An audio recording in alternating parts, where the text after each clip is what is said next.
Hello, my name is Jacob Monk. Welcome to this short video about the Counter-reformation. Here in Denmark, we are living in the most Lutheran country in the world. And you know, Lutheranism is the idea that human beings are like demons. We are always evil in everything we do, and we do not have any kind of free will. This was the basic idea of Martin Luther. Therefore, in Denmark, Sweden, Norway, in old Scandinavia, the kings took over when the church was forbidden. And after 1536, the Catholic Church was forbidden here in Denmark, Norway, and Sweden. If you were Catholic, you could be killed. In Norway, two peasants that had sung one hymn for Virgin Mary, they were both burned at the stake. In Sweden, several Catholics were tortured and burned or beheaded. Yes, there were death sentences for being Catholic, especially for being a Catholic priest. Therefore, it's very interesting to read books, for example, like this, about Klosterlasse. Klosterlasse, that is the Danish name for a Norwegian man being educated as a Jesuit priest in Germany, and after that going to Sweden incognito. That means not telling the Swedes his real identity. And he got a job at helping the king in Sweden, Johann II, to put up priestly seminaries in Sweden, and also to educate the Swedes in every way when it comes to religion. Well, this Swedish king, he had a Polish queen, and she was a Catholic, and she was allowed to be a Catholic only because she was allowed to be a Catholic, she would accept to marry a Protestant king. So Sweden was much more Catholic than Denmark. Therefore, Laurentius Nicolai Norwegius, this is the Latin name of Laurentius Nicolai, which was the Norwegian name for this man being educated as a Jesuit. And here, a Danish legend historian, now he has passed away, he was called Velo Helk. He has written his thesis for being PhD. He has written his thesis about this Jesuit monk called Klosterlasse. And this book is real interesting. It is a long book, very detailed, and with a lot of references. This is an academic study. But you can read every detail in the work that Klosterlasse did in Sweden.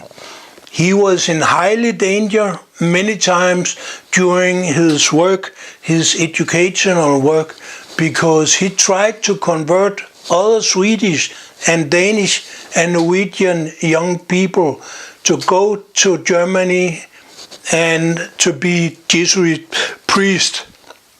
But of course you can't be a Jesuit priest if you're a Protestant. So first of all, you have to convert from Protestantism to Catholicism.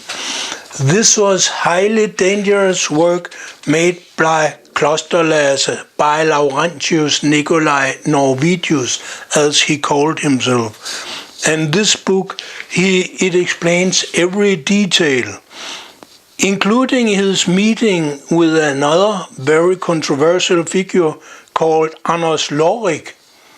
He was born in Flensborg.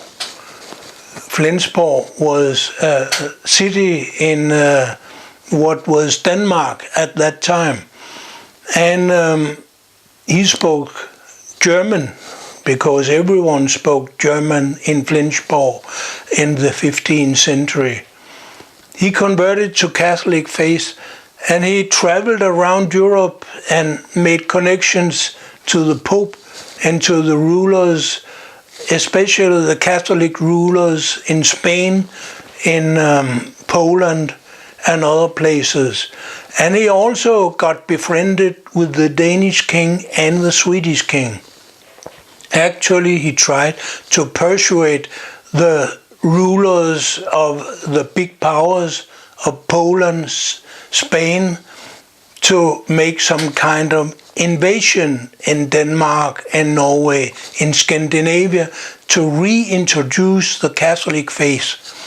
You know, Catholic faith was introduced in Denmark by war, by a coup d'etat made by Christian III, our king, after a war that he started up by hiring a German general called Rantzau and 2,000 professional soldiers from Germany to go against the Catholics in Denmark. And that's what they did. And they conquered first Aalborg, where Skipper Clement, the leader of the Catholic, he was tortured and beheaded. After that, they laid a circle around Copenhagen, and when Copenhagen had no more food to eat, then the citizens had to give up, and they conquered Copenhagen too. They invaded it. And all the Catholic bishops was put in prison, where they died, not immediately, but after some years. Well, this was the way that Protestantism was introduced in Denmark. So under Slorik, he thought when Protestantism was introduced in Denmark in illegal way by war, then it couldn't be Catholic faith could be reinstituted in Scandinavia the same way. And that is what he tried to do. But he didn't succeed. Contrary, he was caught by the Swedish king. He was tortured and beheaded. So his attempts to start up a war against the Protestant kings in Sweden and Denmark, it didn't succeed. But still today, Sweden is much more Catholic than Denmark. You know, we had a Catholic queen in Sweden called Queen Christina about 100 years after the events that is described in this book here. So Sweden is much more a pro-Catholic country. It's not because it's not Protestant. It is a Protestant country, but they are much more open to Catholic faith, and there are much more Catholics also today in Sweden than there are in Denmark. Well, this book here, a biography to understand the Catholic Church, attempts to regain the power in Denmark and Norway in the time after the Reformation until 1622. That is what is written on the cover of this book. And it is very interesting. It's a long book, more than 500 pages, but that's what you need to write when you want to be a doctor in church history. So please come to Denmark and study what is Protestantism, what is Lutheranism, when it is the only religion having real power.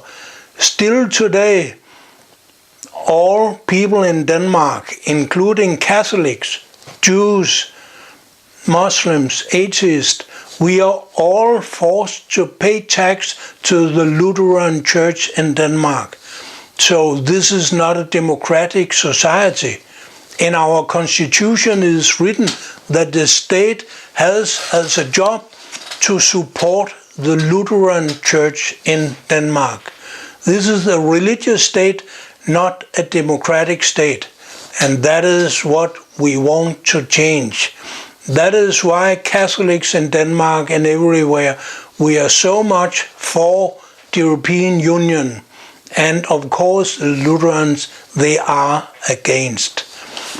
If you want to understand Denmark, not a democracy, but what I call a Lutheran monarchy, where our king or queen is forced to be a member of the Lutheran Church, well, then you should start up reading this book. Unfortunately, it is not in English. I suppose it will not be translated. But maybe you can go to the internet and find a concentrated review of the book. Unless that is possible, maybe you can get some Danes to read something of this book for you. Or maybe even use Google Translate to find out some of the key points in this book.